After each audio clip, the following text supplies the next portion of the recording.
Good evening, everyone. Good evening, sir. So, as discussed, we have completed uh, two chapters in physics, and the second chapter that was completed is force and laws of motion, which I think a part of it is left. Okay, so a part of force and laws of motion is left. In chemistry, we have completed two chapters, and in Sir, bio, so you are we say that doing biology today? yeah, we are doing biology today. Okay, sir. So, just you need to confirm me how much syllabus is being done, has been completed in bio.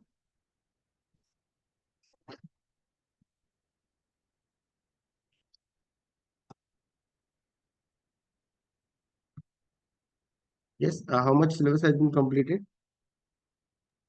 So I think till cell organelles, the Okay, scientists and the cell organelles. okay. So have you studied the cell organelles in detail?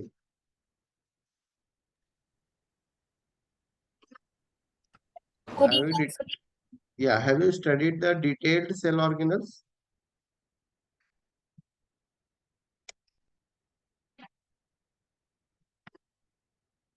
Yes. Sir, I actually don't know because this month Okay, only I okay, joined the okay, tuition. okay. I'll be joining. I'll be starting with cell organelles only. Okay, no Okay, sir. issues.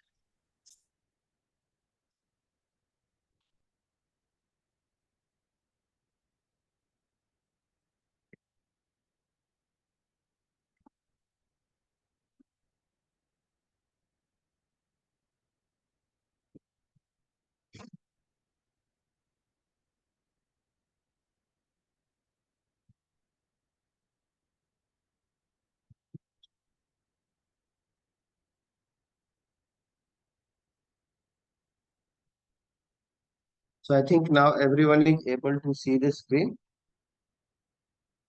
Yes. Yes, Sorry. sir. Okay. So the screen might have disappeared. Just in 1 minute, I'm sharing the screen. Um,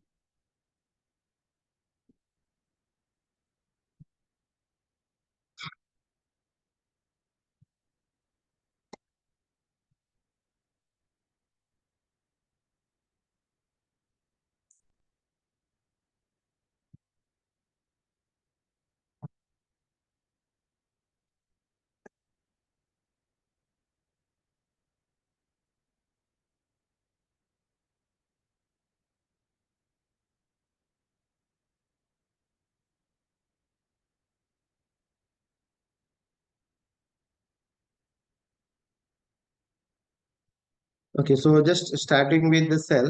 How do we define a cell? So cells are the structure and functional unit of life. Okay, they are the structural and functional unit of life. Okay, so we know that cells, they are the structural and functional unit of life. English.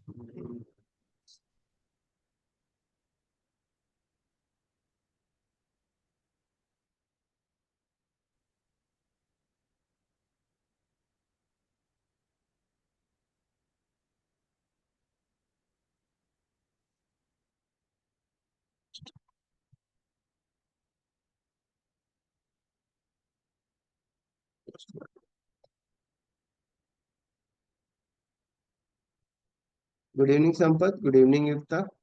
Good evening, Sarvan.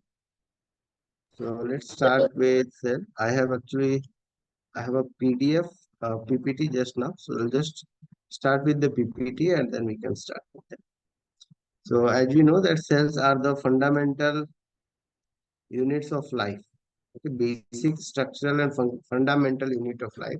So by this definition, we mean that wherever you observe life, if you observe something is living, so that must be made up of cell. It must be made up of a cell. This is the meaning of the statement. Whenever we say that cells are the fundamental and structural unit of life, so that means uh, cell, all the living organisms, they will be made up of cells only. Now, what was the second point of the cell theory? Yes, does anyone remember the second point of the cell theory? Cell is the basic and fundamental unit of life. Okay, cell is the basic and fundamental unit of life. That we just discussed the second point. Any other point about that? Sir, all organisms are made up of cells. Yeah, that is All what it means. organisms are made up of cells. The Yeah, cells all were organisms discovered are by Robert Hooke.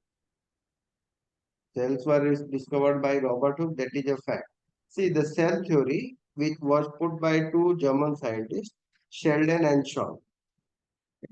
So the two scientists, Sheldon and Shaw, they put forward the cell theory.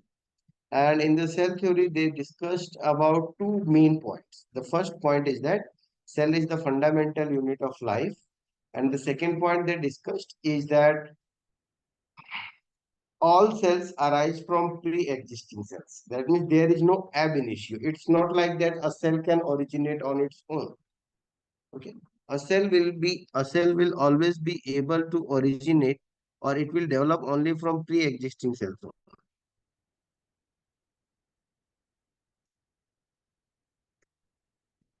So cells, they will be able to develop from pre-existing cells. Now, cells, that means whenever you say it is life, where whatever things you observe as living, so it must be made up of a cell. Okay. So for the cell, this is the first point which is given, that smallest living unit. A cell is the smallest living unit, and some of the cells, they are most of the cells, they are microscopic. A few of them, they can be macroscopic also. That means they can be seen with our naked eyes. Only a few of them, but most are microscopic. We need to take the help of a microscope to observe the cells. So we'll discuss this topic when we discuss about the size of the cells. So the size of the cells, some are very small and some are a little big, about 15 to 18 centimeters. So as you just told me, informed me that it was Robert Hooke who observed the first cell in 1665.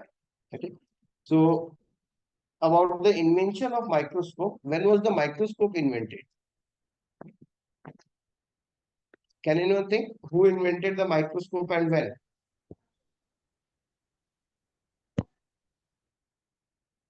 Yes, who invented microscope and when? See, microscope was invented by Anton Sir, von in Leeuwenhoek. 1940, year 1940. No, not 1914. Microscope was invented by Anton von Leeuwenhoek in after 1665. Robert Hooke, he just observed these cells with a self-made magnifying glass. Okay, so we don't call it as a microscope. That was a self-made instrument which just acted as a magnifying glass. So he was able to observe the dead cells, or you can say cork cambium of the plants. So the cork cambium of plant, when he observed under a microscope, he found structures like this. He found structures like this, some hexagonal structures like this. Now it appeared to him as if the people were kept in prisons. So those prisons had these small rooms. So it appeared to him that these are small rooms, and in prisons they are called as cells. Right? Each room of a prison is called as a cell. So on that basis, Robert Hooke point, he gave each unit the name cell. Later on, the improvements were made with the microscope. So slowly, Anton von developed the uh, microscope, which we also call as the compound microscope. Then later on, we developed the electron microscope, which gives the detailed structure of a cell. Okay. So later, scientists again studied about the cells. What are these structures? Okay. So they found that these are the living things. These structures, they are the living things, and they can be of various shapes and sizes. So this in 1839, Theodor Schwann and Matthia Sheldon. So these were the two scientists who studied about the cells. and they put forward two main points about the cell theory.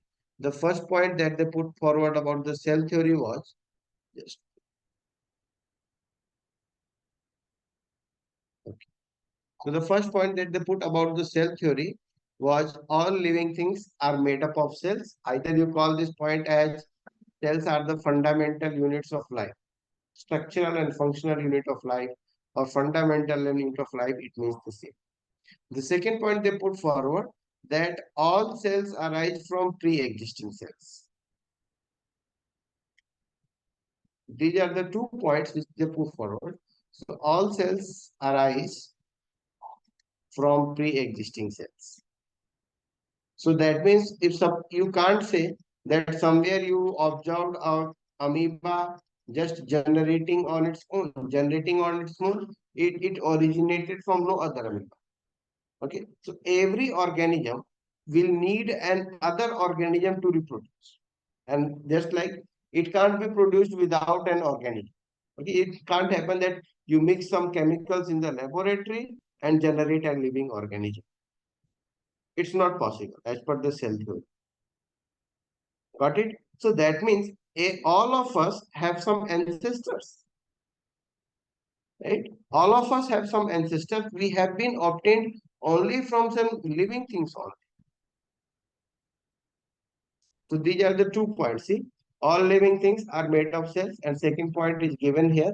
All cells arise from pre-existing cells. So the cell theory which was put forward, it keeps these 2 points. Will you be able to remember these 2 points about the cell theory? Yes, sir. Yes, sir. Yes. So which scientist put forward the cell theory? Sir, Cleden and Swan.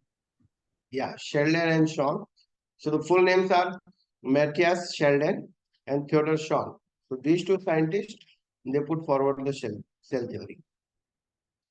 Now, principles of cell theory. So all the terms, those were in key points, which I gave you the two main points. The other points were also discussed over there, and they are like this. See? Obviously, the first point, all living things are made of cells. Smallest living unit of structure and function of all organism is the cell. So any organism, however big it may look, or however small it may look, the body of the organism is made up of a single cell. Got it?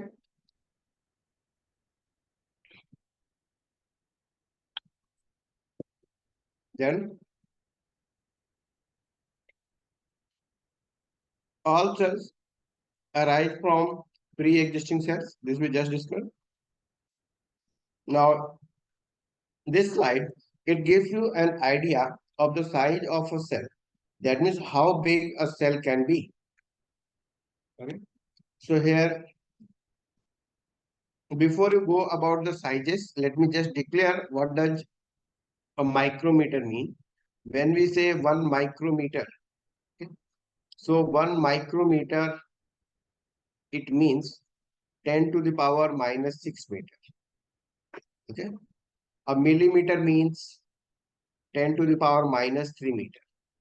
So now you have an idea of what the sizes are given over here.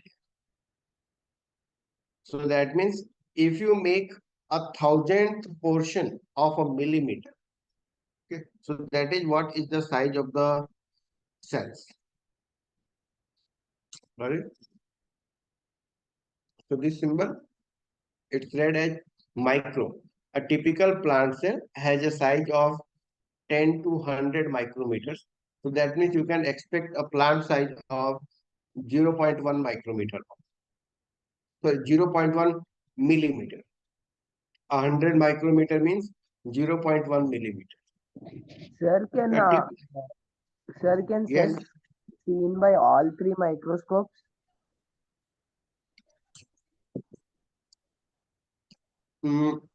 Some of the cells can be seen even by magnifying glass. For example, a plant cell. If you try to observe a plant cell with a magnifying glass, you may be able to observe a plant cell with a magnifying glass. Okay, but the structures inside it, they will not be observed clearly. You will just be able to observe some small boxes like this. Some small Okay, boxes you may be able to observe as he was able to observe, as we call him Robert Hooke. As Robert Hooke was able to observe, in the same way you will also be able to. Then still smaller cells, you have trypanosoma, which is a protozoa. Can you think? Do you remember or do you know which disease is caused by trypanosoma? It's a protozoan. Protozoan means it's a protozoa. That means it has its type of nutrition is heterotrophic. It's unicellular.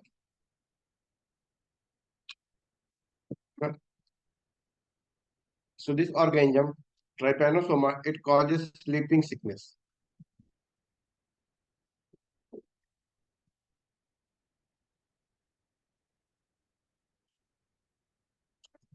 Okay.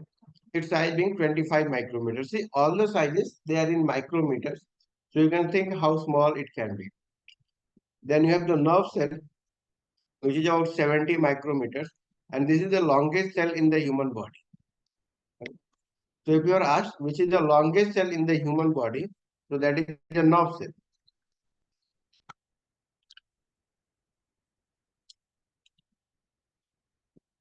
Then a human blood cell, which is the smallest cell in the human body, that's 7 to 8 micrometer in diameter. So these two cells, they are found in human beings. So RBCs, they are the smallest cells in human body, and a neuron or a nerve cell, it is the longest cell in the human body. Okay. Then E. coli, it's a type of bacteria. Okay. E. coli is a bacteria, size being 1 to 5 micrometer, which is very small. Now, at the end, here you are given something about viruses. What we think about the viruses, how the viruses are. Okay. Here our size, okay, so these are the smaller ones. The size of a hen's egg is 65 mm approximately, and a hen's egg, when a hen hatches, when a hen gives eggs, so that is a single cell. An egg is a single cell organism which later on develops into multi cells or a number of cells. Even bigger than that, you have an ostrich egg. So ostrich egg is also a single cell, which is about 15 centimeter in diameter. That's the biggest cell up to now. Got it? Now the viruses. So what do we think about the viruses?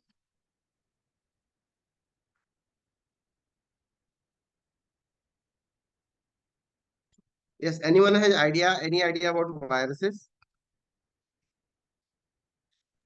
yes, sir. Sir, they are considered as both living and non-living. They are living inside the host cells and non-living outside them, and they don't have any organelles. They are just made up of genetic material and protein.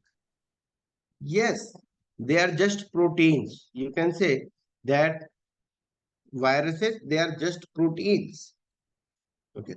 Viruses are specific proteins which show some specific reactions. So these viruses, all the viruses, they are crystalline in structure.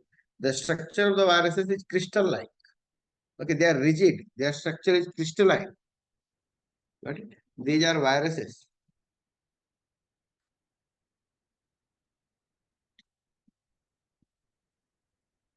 Okay. So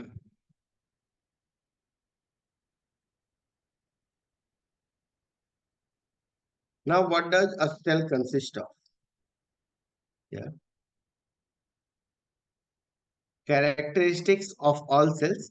That means whenever you observe a cell, the cell must contain these things. A cell must contain a surrounding membrane.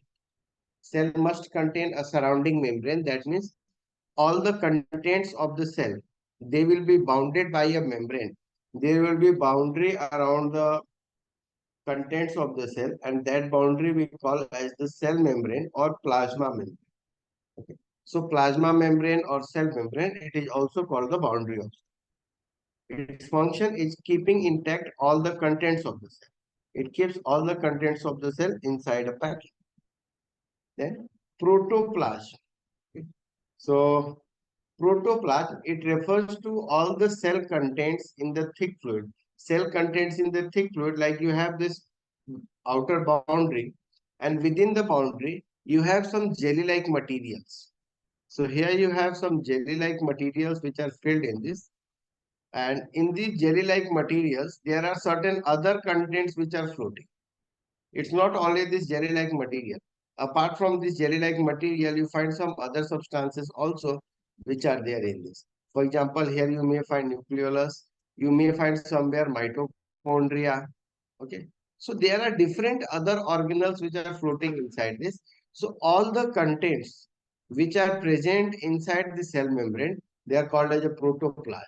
That means you can say the sum of organelles, whatever organelles are present in the inside the cell, those organelles plus whatever organelles you have, those organelles plus the thick fluid that we call as the jelly-like material, it together constitute the protoplasm, or you can say cytoplasm plus the cell organelles together, they are called as protoplasm. Okay. So this is cytoplasm. We call this by another name cytoplasm. Okay. So cytoplasm plus the cell organelles means the protoplasm. Okay, what are organelles? When I'm saying organelles, it means certain structures inside the cell which perform some specific functions. So inside the cells, there are also some structures which perform some function. Okay. So they are called as cell organelles. Then control center with DNA. So when I say control center, it means a nucleus. Okay. So there is a control center which controls all the functionalities of the cell. So can you think of why the name nucleus is not given here? Why they have written a control center? Why control center and why we don't call it as a nucleus? Even if we know that nucleus is the control center. Sir, we don't know whether it's prokaryotic or eukaryotic cell. Yes, we don't know whether it's prokaryotic or eukaryotic. In prokaryotic cells, the control cell, the control part is a nucleolus. It's not a well-developed nucleus. It's just a dense matter, which we call as nucleolus. Now, the cell types, there are two types, the prokaryotic cell and the eukaryotic cell. Okay. So the prokaryotic cells, pro means they are not well developed. Prokaryotic, they are not well developed. You can say they are primitive in nature. Primitive.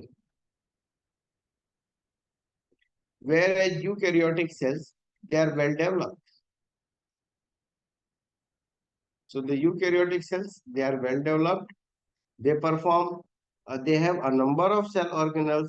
They perform a number of functions. Got it? So you can say there is a lot of distribution of labor in the eukaryotic cells. The functions are more complex. Whereas in the prokaryotic cells, the functions are less complex. They are not well developed. Okay. So prokaryotic cells, the size is very small and they are generally unicellular organisms. All the prokaryotic cells, they are unicellular. We don't find any multicellular prokaryotic cells. Okay. So all the prokaryotic cells, they are unicellular. The best example for the prokaryotic cells is the bacteria. All bacteria, I'm not talking just of one. As you know that there are a number of types of bacteria which we have studied in class 8. Can you name some of the types of bacteria? Sir, like the shapes. Yeah. So on the basis of shapes, we know that there are 4 types of bacteria, right?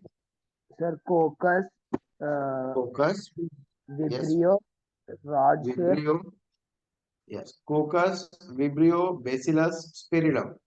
Yes, sir. So these are the four types of the bacteria which are found. All the bacteria which are found, they are all unicellular organisms. They are all prokaryotic. There are certain algae also which are called as prokaryotic cells. Okay. So prokaryotic means the body of the cell will not be well developed. It will lack the cell organelles. The cell or organelles will not be present. So they are also considered to be first cell type on Earth. As I told you that they are called as primitive cells. Sorry. Okay. So they are called primitive cells. Primitive means they are the first cell type on Earth. So you can see when we think of how the cells evolved, like now we will be thinking that how the life evolved, how the life was generated, how we got birth. As per the cell theory state that uh, it's impossible to give birth to a living organism without a living organism. Got it? So from that, if we go, then it means we have generated everywhere from living organisms only. So now we think, how was the first living organism created? Right? So the first living organism that might have been created will be a prokaryotic cell. Okay? Just wait.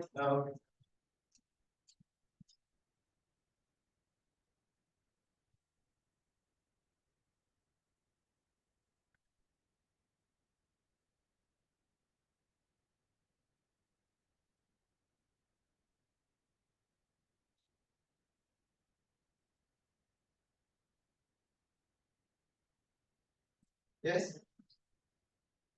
Any doubts here? So what are the No cell? doubt, sir.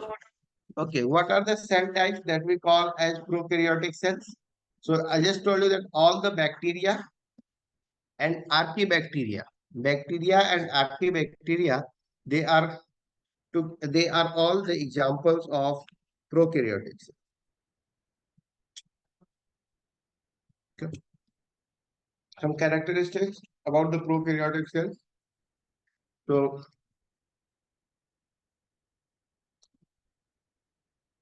no membrane bound nucleus. That means nucleus is not well defined. Is not well defined. You don't find a well defined nucleus. For example, in this structure of bacteria, can you observe anywhere a nucleus? Is there a nucleus anywhere?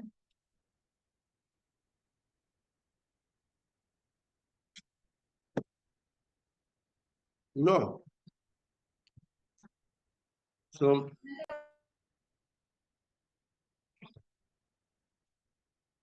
these are prokaryotic cells. They do not have a well-defined nucleus, but they have a dense region which is called as nucleoid, or it's also called nucleolus.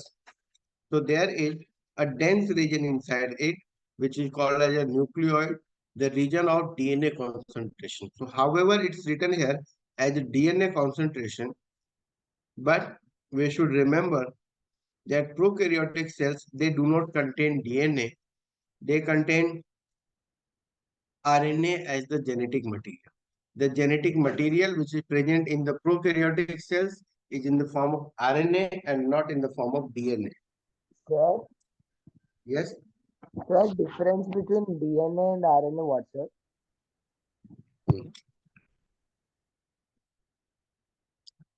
Your DNA is a double helical structure. The structure of DNA is something like this. It's a double stranded structure. Something like this. Yes, sir. Just 1 minute. It's still not complete. Yeah. So it's a double stranded. DNA is double stranded like this. Whereas RNA is single stranded. Just a single strand will be there. And you will have some amino acids combined to it like this. So RNA, this is your RNA, which is single stranded. and this is your DNA, which is double stranded. Okay. Any other doubts? So, No. what is the genetic material present in the prokaryotic cells? Sir, RNA. RNA. Good.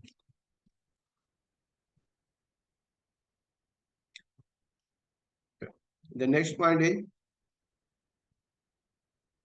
organelles are not bound by membranes. Whatever organelles may be present inside them, the organelles, they are not membrane bound. Like in the eukaryotic cells, we find mitochondria, which is bound by a membrane. We find endoplasmic reticulum, which we call ER. Okay. So all of them, they are membrane bound organelles. They are not found in this prokaryotic cells. Anywhere, you will not find mitochondria, you will not find endoplasmic reticulum, which are membrane bound organelles. So you can tell that in prokaryotic cells, the membrane bound cell organelles are absent. Okay. Now let's see some of the eukaryotic cells. Now the eukaryotic cells.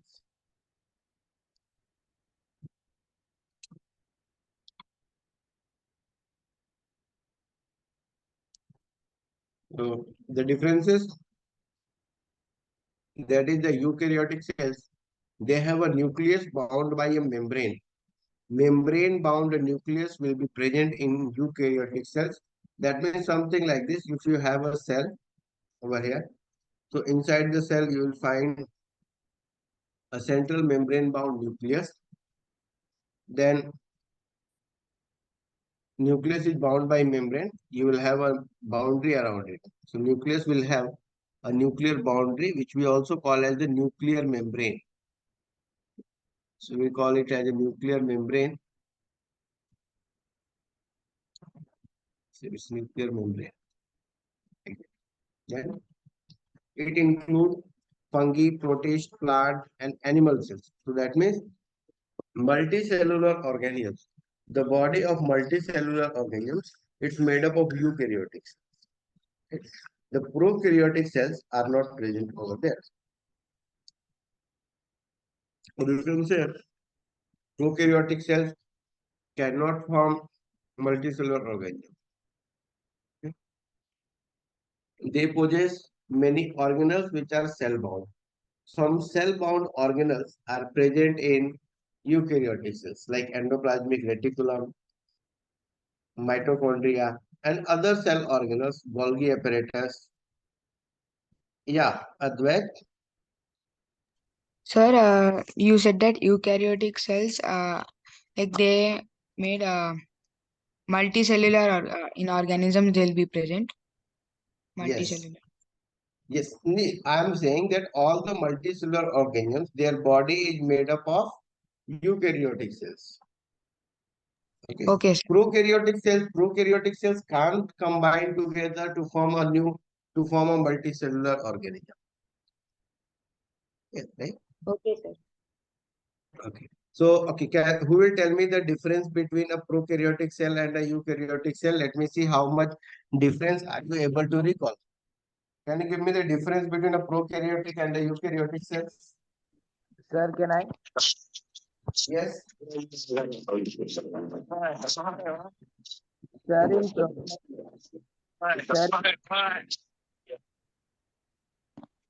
sir, in prokaryotic cells, the nucleus is not well developed. In eukaryotic cells, the nucleus is well developed. In prokaryotic cells, membrane, sorry, sir. In prokaryotic cells, the controlling center is nuclei, which doesn't have nuclear membrane, whereas in eukaryotic One cells, Piece. nucleus. The One Piece is real. Okay. Who is this surprising me?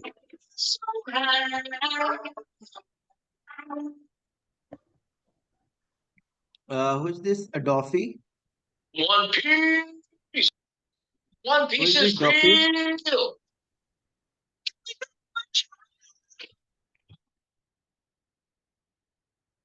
Okay, Duffy, please provide your real name. What's your real name?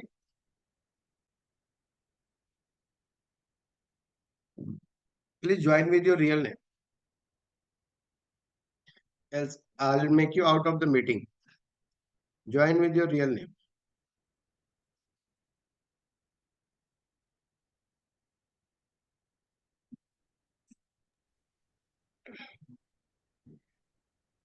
Yeah, Duffy, can you hear me?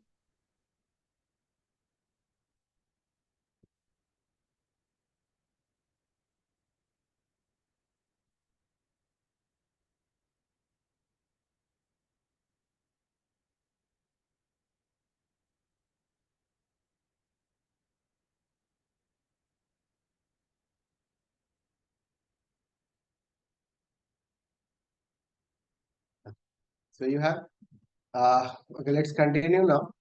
Nucleus bound by membrane. The organisms which are eukaryotic, they are all fungi, protists, all the plants, all the animal cells. They all are examples of eukaryotic cells.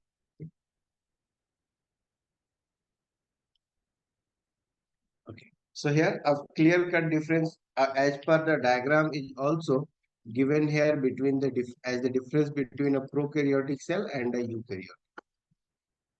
So first of all, the size of the prokaryotic cell is generally very small, about 0.1 to 10 micrometers only. Both of them, they contain plasma membrane, they contain cytoplasm, they have genetic material, but the genetic material in prokaryotic cell is RNA and genetic material in the eukaryotic cell is DNA. They contain a nucleoid region, whereas the eukaryotic cells contain nucleus. Okay. Ribosomes are present in both of them.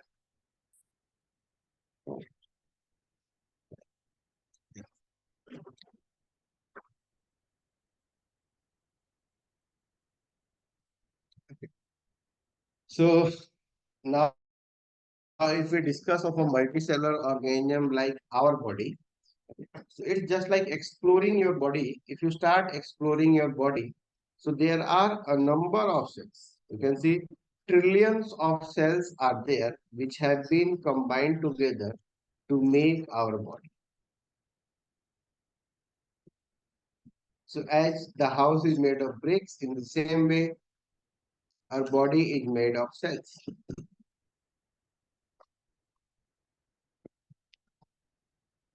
There, as we know that the house is made of bricks, in the same way, our body is made up of a cell. So here, this slide represents or gives you a detailed structure of the cell. Okay. So a detailed structure, maybe you have studied some of the structures from it, and maybe some of them you have not studied from it. Okay. So first of all, I'd like to have all of you a look at how a cell looks like. Okay. So this diagram is important. This diagram gives you a three-dimensional image. Okay, that means whatever we draw is generally a two-dimensional one, but this diagram gives you a three-dimensional view of a cell. Okay. So a cell is actually a 3D object. It's not a 2D figure. So see the central part, that is nucleus. So what we observe here is just half part of the cell. The half part of it is above it and it's closed and packed everything. So you have the nucleus here, and inside the nucleus you find a central core, a dense matter again that we call as the nucleolus. Now the nucleolus is the one which contains the genetic or hereditary information. As you can see here, some pores are given here. You can see some holes on the nucleus. These holes which are present on the nucleus, they are called as nuclear pores, and these pores, they help in exchange of the material from inside the nucleus to the outside. The exchange of materials, it takes place from inside of the cell, from inside of the nucleus to the outside of the nucleus. That means between the cytoplasm and the cell. Okay, so that is done through the nuclear pore. The nuclear envelope, that is the border of the nucleus or the membrane surrounding the nucleus, is called as nuclear envelope, or it is also called as nuclear membrane.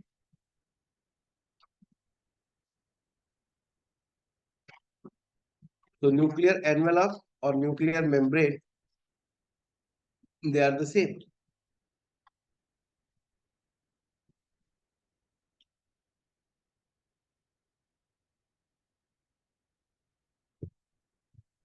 Then surrounding the nucleus, just surrounding the nucleus, you have a channel of networks, a channel of membranous structures which are surrounding the nucleus.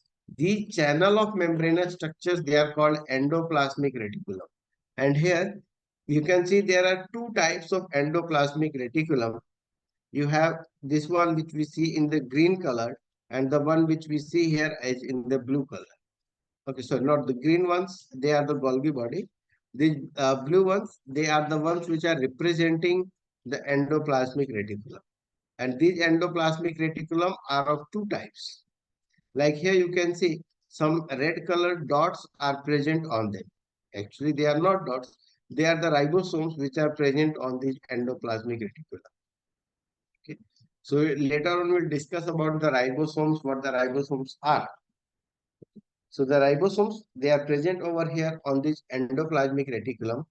A part of the endoplasmic reticulum is here also. You can see a part of the endoplasmic reticulum is here. And this endoplasmic reticulum, it does not contain any ribosomes. It's free from the ribosomes. So this is called as a smooth endoplasmic reticulum. And these ones, they are the rough endoplasmic reticulum or RER. These ones we call as the SER. So now you can see here as a diamond-like structure which is shining. Actually, it doesn't shine. Okay. The lines which you see appearing from it, these lines are called as spindle rays.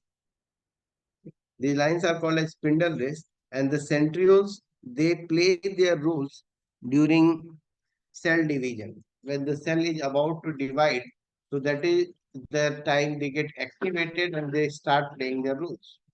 The role of the centriole is when there is cell division. Right? Once the cell division starts, so the role of centriole starts. Then you have mitochondria. You can see here two mitochondria have been drawn. So mitochondria, they are double membranous structure. And mitochondria, you can say it is a cell within a cell. Can anyone tell why do we call mitochondria to be a cell within a cell? Sir, as it has its own DNA and ribosomes. Yes, mitochondria has its own DNA, it has its own vesicles. Okay, so it can replicate on its own. Right? So mitochondria is called as a cell within a cell. Sir, Yes. sir, as mitochondria has its own DNA, it can function on its own, sir. Own, sir. Yeah. So will it follow all the time its own decisions, or it will follow the nucleus?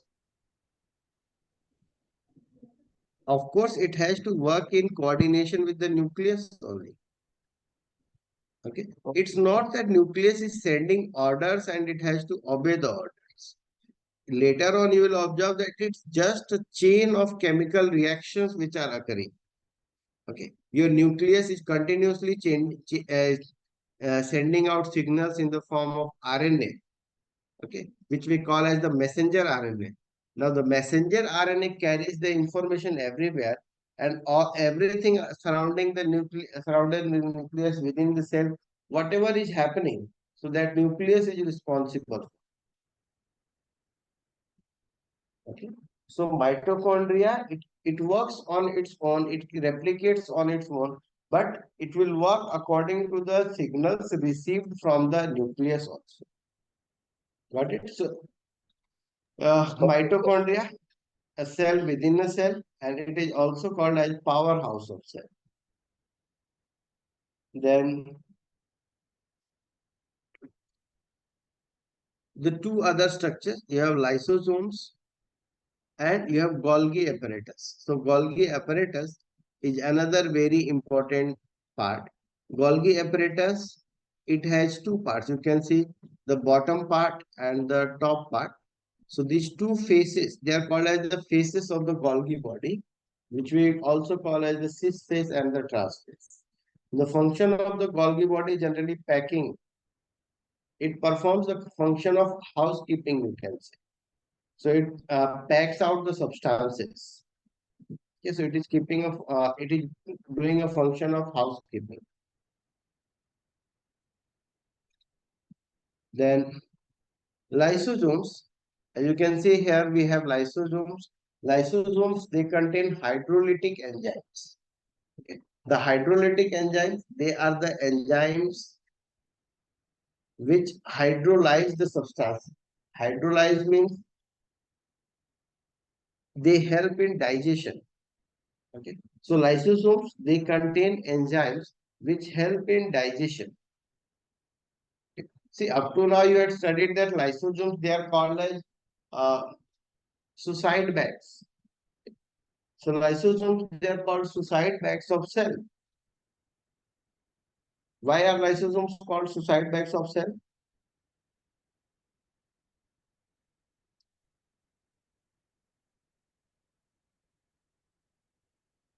Yes, can anyone think of why the lysosomes are called suicide bags of cell?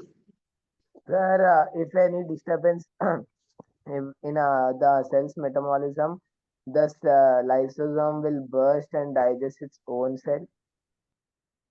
Yeah, when the lysosomes burst out, so they will start digesting the contents of cell. They will start digesting the cytoplasm.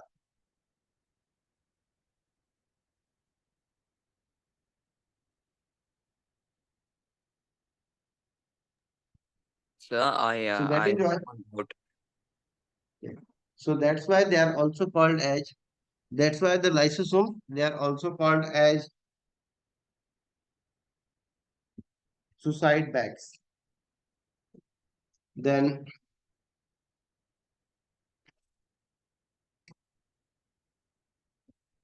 we have discussed about the Golgi body. Okay, is there any other part that you want to know about it? I think we have discussed everything. We have discussed nuclear envelope. We have discussed plasma membrane. Okay, a little bit more about plasma membrane. So what are the functions of plasma membrane? Can you think of any functions of the plasma membrane? It is a selectively permeable membrane. Selectively permeable, right? Yes, sir. Sir, it Yes. helps in osmosis. Yes. Not only osmosis, it helps in various other functions also. Okay. When we say that plasma membrane is selectively permeable, so it selects the substances that can enter in it. It does not allow all the substances to enter.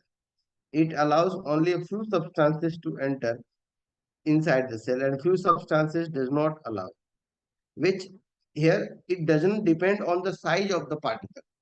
Okay? It depends on their nature, what type of substance is it, and then it allows it or not. Okay, so that is why we call the plasma membrane to be selectively permeable. Okay, I got 15 messages. Sir, Yeah, just 1 minute. Let me see.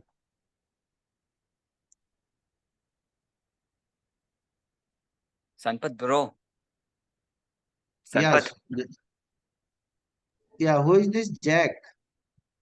No, sir. It's actually my brother's ID. I'm saying that since Sanpat took all of my money, sir, in school. Now he's not giving it to me, sir. Okay. So is this the place that where you will be talking of?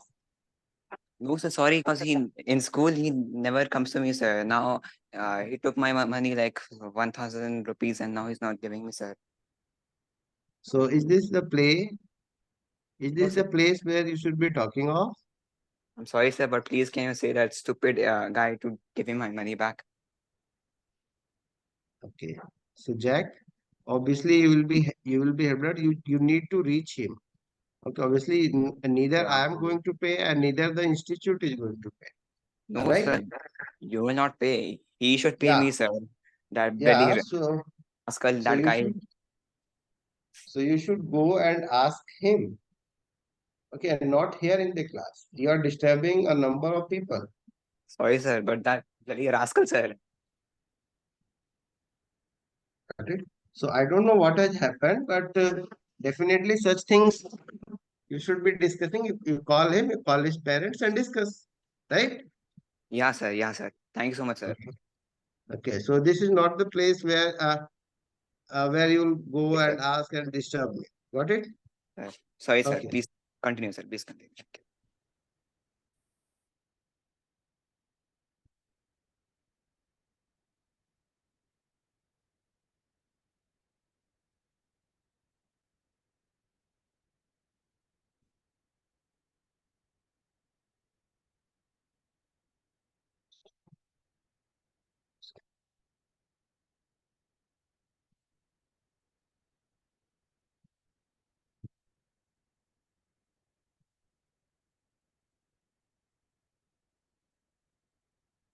Okay, just wait for 1 minute. Just wait for 1 minute. Huh? I'll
okay, so we can continue.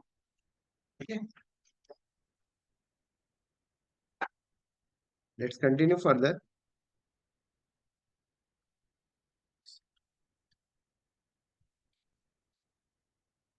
Right. So here you have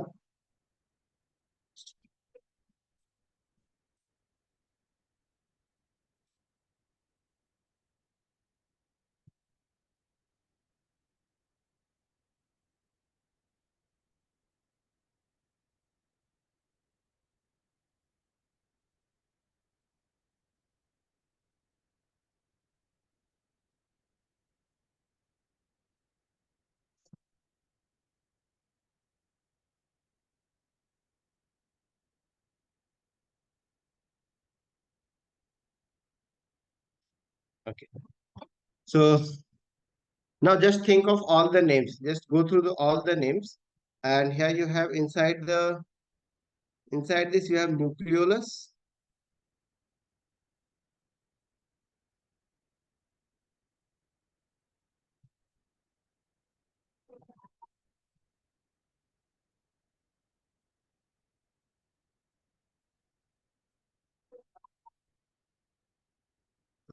Just 1 minute.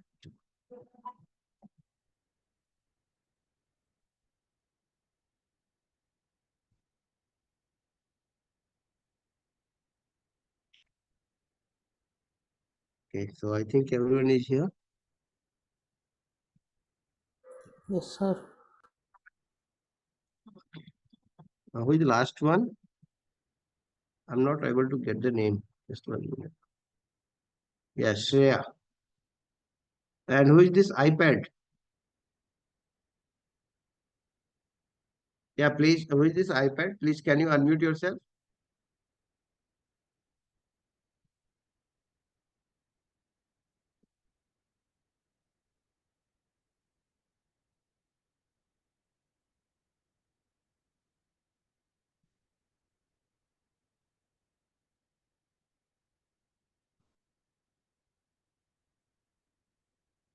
Okay, we continue. We continue further without ending. So almost all the structures we have done over here. Now in the plant cell. So see, this one we had done in animal cell, and this one is the plant cell. So overall, if you look, there are a lot of differences. You see that totally a plant cell and animal cell, they are totally different. Okay? With some basic structures which are still there.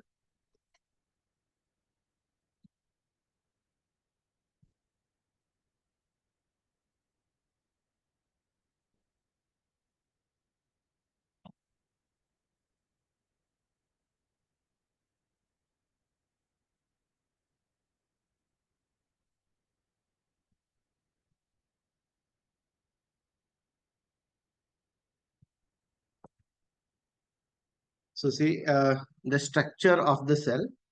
Here, the plant cell and animal cell, they look a little bit different from each other, but they have certain similarities. Almost both of them, they are similar to each other. Like here also you find a nucleus. Here also you find a nucleus. The same thing, see, you find a nucleus, you find a nuclear envelope, you find a nuclear pore. Okay. You find the endoplasmic reticulum around it, which we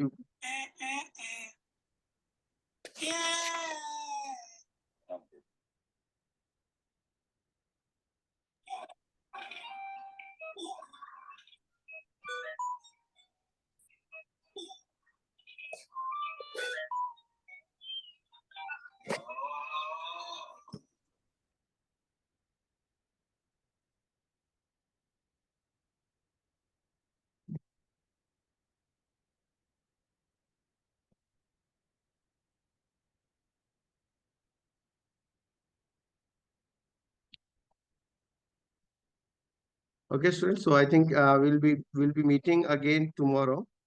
We'll meet again in next class. Okay. Okay, sir. So Thank you, sir. Okay, sir. okay, Thank you, sir. okay, bye.